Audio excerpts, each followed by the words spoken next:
let me ask you this: do you think if Vince Lombardi never decides to coach, he goes into maybe be a lawyer, a politician, all the things he could have done? Do you think the Packers are still a thing and in Green Bay?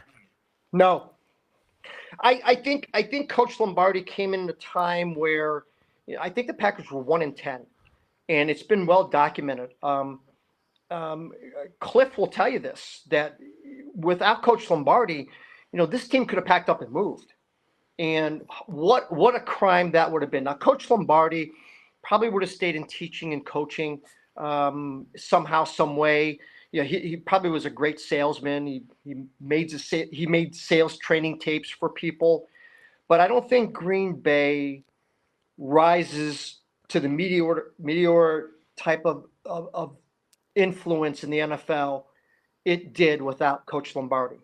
Here's another question I often get, and I don't know if I'm different than the person who knows them best, but people ask me all the time, would Coach Lombardi be successful today if he was coaching today's players?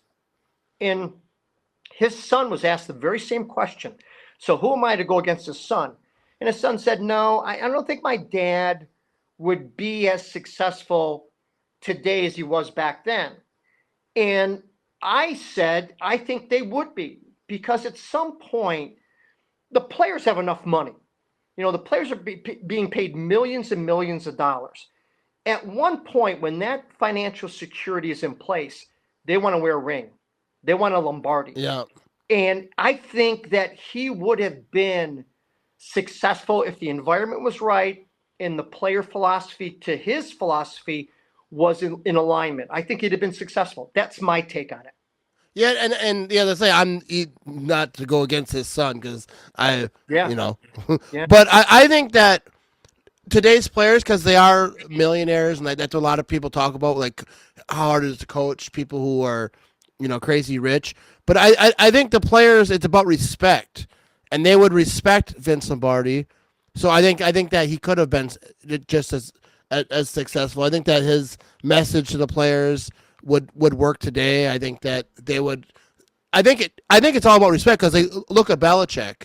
People came to play for Belichick for cheaper. They would take pay cuts because they wanted to win a ring.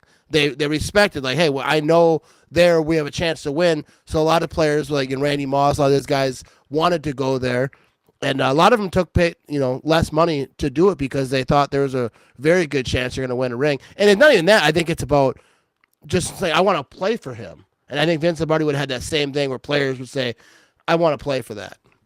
Without a doubt. At some point, you've got the financial security, and it gets down to the things that I've always believed in, and some people may not. The game gets down to three things: if you can run the football, if you can stop the football, stop the run, and if you can get a positive point turnover difference.